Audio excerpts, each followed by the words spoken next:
धर्मात्मा वही है जो अपने धर्माचार्यों की बताई हुई बातों का अनुसरण करे और उन्हें समझे, उनका पालन करे। पूज्य महाराज श्री ने हमको बताया, हम सब ने सुना। कल क्रम में हम थोड़ा पीछे रह गए थे। महाभारत के युद्ध के बाद जब पांडव विजय प्राप्त करते हैं, उन्हें राज्य प्राप्त होता है, भगवान श्री कृष्ण अपनी लीला द्वारिका में करते हैं और द्वारिका में लीला कर कर जब जाते हैं तो परीक्षित को राजा बना दिया जाता है। परीक्षित ने बहुत वर्षों तक राज्य किया और बड़े धार्मिक प्रवृत्ति से। देखिए, हमारे यहाँ शास्त्रों में ऐसा मान्यता है, राजा अगर धर्मात्मा नहीं हो तो प्रजा को उसका दंड भोगना पड़ता है। जब राजा पापी होता है, अधर्मी होता है, तो देश में अकाल पड़ता है। ऐसी ऐसी बीमारियां आती हैं कि उनका कोई इलाज नहीं होता है। प्रजा त्रस्त होती है, चाहे वो महंगाई से, चाहे वो अपने जीवन से, कुछ भी कह लो। और अगर धर्मात्मा राजा हो तो यही सब उल्टा हो जाता है। इसीलिए कहते हैं कि राजा हमेशा धर्मात्मा होना चाहिए। परीक्षित भी बड़े धर्मात्मा राजा थे। एक गाय एक बैल को उन्होंने देखा कि काला सा व्यक्ति मार रहा है, तो उन्होंने पूछा, आप दोनों कौन हैं? तो उन्होंने बताया कि मैं जो वृषभ था बोला मैं धर्म हूं, जो गाय थी उसने कहा कि मैं पृथ्वी हूं, और हम दोनों ही कलयुग से दुखी हैं। तो राजा ने कहा कि मैं कलयुग को समाप्त कर दूंगा, आप क्यों दुखी होती हो?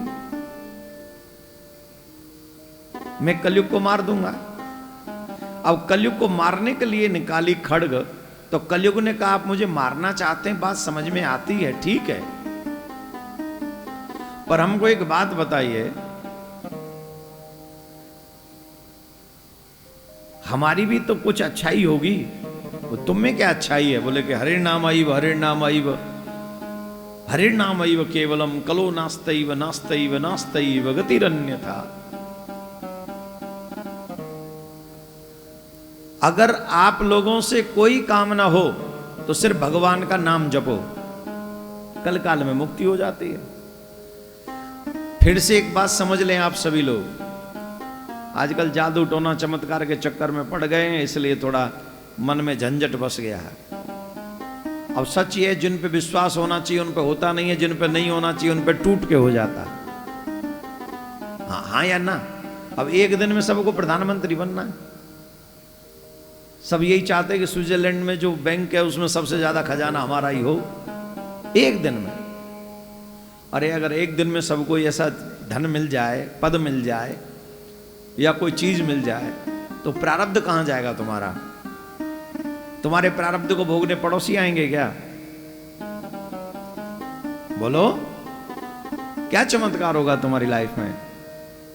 और अगर चमत्कार होगा भी तो कृपा से ही होगा, वो ठाकुर जी की ही कृपा चाहिए और किसी के नहीं। भूत प्रेत पिशाचों की कृपा से कभी तुम्हारा कल्याण नहीं हो सकता। सनातनियों को ये बात समझ लेनी चाहिए। मानो तो ठीक, न मानो तो ठीक, हमें तुम्हारे हित की तो चिंता है, अनित होगा तो कष्ट होगा। सिर्फ कलकाल में न तप हो रहा है, न दया हो रही है, और ना यज्ञ हो रहे हैं, उसके बाद भी सिर्फ नाम जपो, chanting the name of God, this is a good happiness. जब भी जीवन में परेशानी हो, और ऐसा कोई व्यक्ति नहीं जिसके जीवन में परेशानी ना हो, जो हम जैसे लोग उपाय बताते हैं, हम लोगों की जीवन में वो प्रॉब्लम नहीं है, नहीं है। अरे इस धरती पे तो भगवान भी आए तो उनके जीवन में प्रॉब्लम थी। कृष्ण जी के जीवन में कम प्रॉब्लम हुई, राम जी के जीवन में कम प्रॉब्लम हुई। इस संसार का ही नाम है दुखालय। If you have suffering in और if you have suffering in your life, then you should seek refuge in Shrimad Bhagavatam, chanting the name of God. आप दुखी हैं, आप परेशान हैं, अपने आप जीवन से तंग आ चुके हैं, दुखी दुख है, तो दो ही काम आपको करने हैं, श्रीमद् भागवत श्रवण करना है और भगवान का नाम अपनी जिह्वा से जाप करना है। आपके जीवन के सारे यहां के वहां के सब दुख समाप्त हो जाएंगे।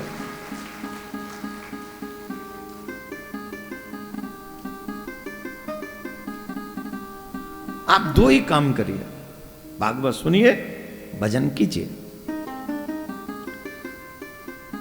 तो कलयुग ने कहा कि हमें भी अच्छा ही है, तो राजा ने कहा ठीक है, हम तुम्हें नहीं मारेंगे, तुम्हें 4 जगह दे देते हैं। बोले कौन सी? दूतम पानम स्त्री स्वना यत्रा धर्म चतुर्विधा। जहां मदपान, देखिए सुनिए, जहां मदिरा पान होता हो वहां तुम रहो। कबीरदास जी का एक पद सुन रहा था मैं, बहुत अच्छा है। अब वो पद गा के नहीं सुनाऊंगा, वैसे ही सुनाऊं, सुनाऊं कि नहीं?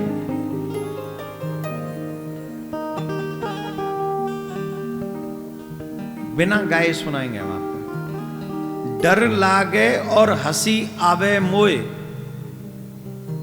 डर लागे और हंसी आवे मोए, अजब जमाना आया रे।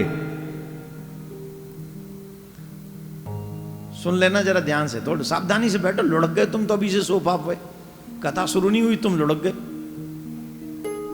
थोड़ी देर तो सावधान रहो। हंसी लागे और डर लागे और हंसी आवे मोए, अजब जमाना आया रे। धन दौलत ले माल खजाना, बैस्या नाच नचाया रे। Club, we are going to club, discotheque, and take a whiskey there. Am I right or wrong? If you have money, अगर हम पे पैसा है तो 1-2 काम हमको ज्यादा करने हैं। और it's not American culture, it's not European culture, now days in Indian culture also. जितने भी पैसे वाले लोग हैं, वो खुद बूढ़े हो गए हो चाहे 75 साल के, वो भी कहीं ना कहीं डिस्को में बैठे हुए, काला चश्मा लगा के और टोपी लगा के और वो ऊंची जींस, वो ये नहीं देखते हमारी उम्र क्या हो रही है, वो भी ऊंची जींस पहन के 3-4 जगह से फाड़ के जींस को और वहीं बैठे आराम से। ये किसका नशा है? पैसे का और कलयुग का, 2 का, पैसा एंड कलयुग। कलयुग बुद्धि भ्रष्ट करता है। तो कैसे क्या करते हैं? धन दौलत ले माल खजाना, वैश्या नाच नचाया रे। मुट्ठी भर अन्न जो साधु मांगे, मुट्ठी भर अन्न साधु कोई मांगे तो कहे नाज नहीं आया रे। कोई मांगने वाला आ जाए, अरे अभी नहीं है, फिर आना। मुट्ठी भर अनाज साधु जो मांगे, कहे अन्न नहीं आया रे। डर लागे और हंसी आवे मोए, अजब जमाना आया रे। कथा होत ही श्रोता सोवे। क्या जे अभी आरती मंगलाचरण शुरू नहीं हुआ उससे पहले लुढ़क गई, कसम से मैंने देखा है। और एक जने को तो मैं देख रहा हूं 3 दिन हो गए, तीनों दिन सोए। वो ये सिद्ध कर गए कबीर बाबा, क्या मेरी कथा का फोटो खींच के ले गए थे?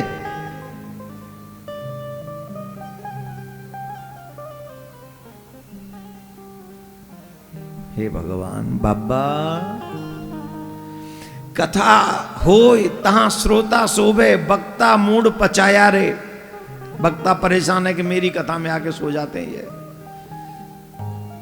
होए जहां कोई स्वांग तमाशा, होए जहां कोई स्वांग तमाशा, तनिक न नींद सताया रे। ये लोग जब मूवी देखने जाते हैं, थिएटर में जाते हैं, 500 रुपए की टिकट खर्च करते हैं। आप बताओ वहां कोई सोता हुआ दिखाई पड़ता है थिएटर में? होए जहां कहीं स्वांग तमाशा, तनिक नींद न सताया रे। भांग तमाकू सुल्फा गांजा, कितनी जगह तो ऐसे मिल जाएंगे, लोग कहेंगे भांग लगाकर चिलम लगाकर मन लगता है भजन में। अब लोग इनका भजन मन में तब, इनका मन तभी लगेगा जब पहले सुल्फा लग जाए। भांग तमाकू सुल्फा गांजा, सुल्फा खूब उड़ाया रे। गुरु चरणामृत ले न धारे, महुआ चाखन आया रे। मतलब मदिरा पीने आया रे।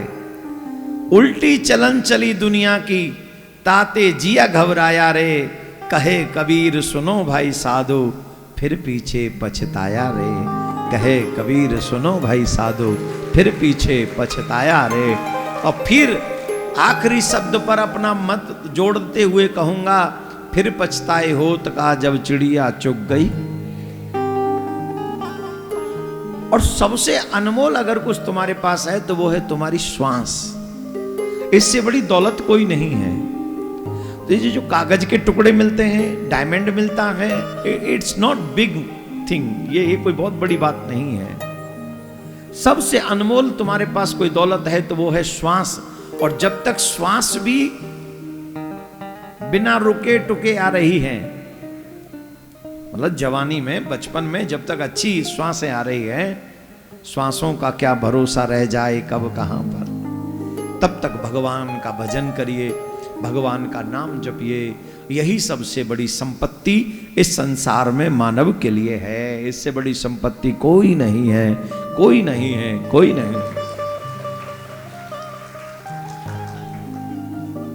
तो कलयुग को कहां जगह दी? बोले जहां मदिरापान होती है वहां, और दूसरी जहां पर मांस भक्षण हिंसा होती हो वहां, जहां जुआ खेला जाता हो वहां, और जहां वैश्य गवन, पर स्त्री गवन, पर पुरुष गवन होता हो वहां। कलयुग को इन स्थानों पर स्थान दिया। तो उसने एक और स्थान मांगा, हमें स्वर्ण में निवास दे दो। तो राजा बोले एवमस्तु। तो राजा परीक्षित ने स्वर्ण में निवास दे दिया। उनके सर पे जो मुकुट था वो भी गोल्ड का ही था, सोने का ही। लौट के आ रहे थे तो साधु महाराज का अपमान हुआ समीक ऋषि से। समीक ऋषि उस समय समाधि में बैठे हुए थे। वो उनके आश्रम में गए, और उनके आश्रम में गए तो उनसे जल मांगा। अच्छा, उन्हें पता ही नहीं चला कौन आया कौन गया। समाधि में बैठे थे, ध्यान में बैठे थे। राजा को लगा कि ये जानबूझ के मेरा अपमान कर रहे हैं, और राजा ने बदला लेने के लिए, उनका अपमान करने के लिए मरा हुआ सर्प उनके गले में डाल दिया। तुम्हारे जीवन में कलयुग आ गया है, इस बात का पता कैसे चले?